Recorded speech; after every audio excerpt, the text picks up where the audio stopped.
See, there are four dimensions of our mind. In modern societies, the nature of our education has constipated our mind in such a way because we are just largely using just one dimension, which we call as the intellect. The other dimensions of mind, if I have to use Indian terminology, it means Buddhi, Ahamkara, Manas and Chitta. What Buddhi means is the intellect. You do what you want. The nature of the intellect is to slice things open and see. If you leave the world in the hands of your intellect will chop it into a million pieces and will want to chop it into further micro pieces and want to chop it into further micro pieces depending upon how sharp your intellect is. The sharper your intellect, the more you dissect the world. You cannot stop it because that is the nature of the intellect and it's good. So you must apply intellect only to know the material aspects of life. You can't know life this way. If a doctor wants to know some aspect of you materially, what's wrong with you, he will take a biopsy and in a way, he opens it up and looks at it. It's okay on that level. But I can't know you as a person by dissecting you. I can't know you as a life by dissecting you. I can know a part of your body, maybe. Similarly, I can know parts of the world to make use of it, but I can't know life as such. So intellect has been over-eulogized. The next dimension of intelligence is called as Ahamkara. Ahamkara means identity. This is important, that in modern societies, we have not cultured our children to culture their identity.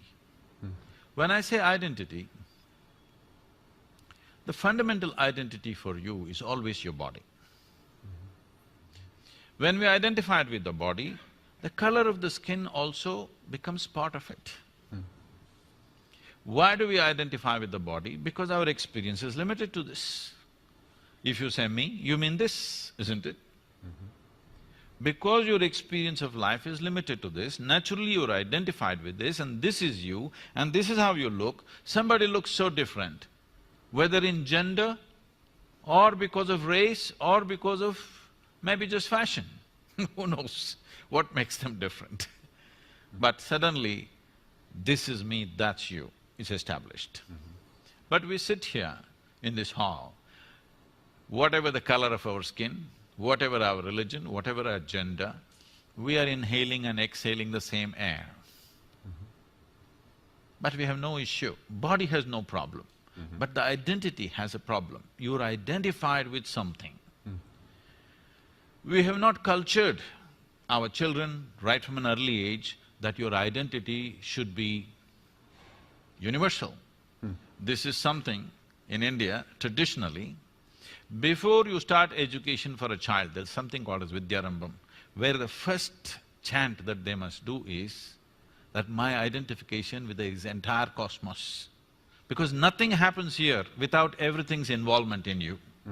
We are sitting on this round planet which is spinning and moving at a great speed in the middle of nowhere. You don't know where it begins, where it ends, this thing. And look at us sitting here and talking. How many forces in the existence are keeping you and me in place on this chair? So there is no way we can exist without the involvement of all this. But talking about this intellectually is not going to help, because if you try to understand intellectually, you're using a knife, further you will divide. So there is another dimension of intelligence within you which can make you come to an experience of this. The next dimension of intelligence is called as Manas. Manas means it's a huge silo of memory. There are 8 types of memory in this. I'll just name them, I'll not go into this. These 8 types of memory are referred to as elemental memory, atomic memory, evolutionary memory, karmic memory, sensory memory, and in the karmic memory there are 2 types. One is called Sanchita and Prarabdha. There is a bank of memory which determines the very shape and size of your body. There's another one which is right now in play. So 2 dimensions of karmic memory. inarticulate memory, that there is memory but you can never articulate, but it's finding expression. When you see a chair, you know this is where you should sit, not there. You didn't think about it because there is a memory in you that this is where you must sit. When you see a glass, you know this is how you must hold. This is not simple. Without this knowledge, you cannot do this. There is an enormous memory which allows you to do almost everything automatically because an inarticulate memory is constantly in action. And there is articulate memory which is very minuscule part of your memory. The next dimension of intelligence is most important, this is called as Chitta. This is an intelligence without an iota of memory in it, unsullied by memory. See, memory means a boundary. You guys are always dealing with information. Today you're in technology. I think memory does not mean what's here, memory means all over the place. Memory is a boundary. What I know is always a boundary. What I do not know is a limitless possibility, isn't it? We have misunderstood the power of ignorance. Our knowledge is always bound within boundaries. Our ignorance is boundless. So always in the yogic system, we identified with our ignorance, never with our knowledge. This is something we must do in a technology company, because that's where the possibility is. That is where the new terrain is, in your ignorance, not in your knowledge.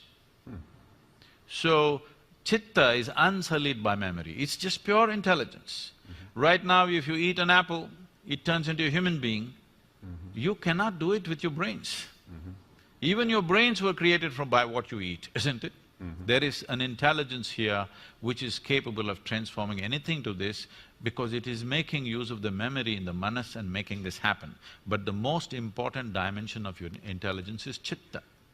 In today's education systems, in today's social conditions, there is no effort to dip into deeper dimensions of our intelligence. We're just too enamored with our own intellect and now using this knife to stitch everything.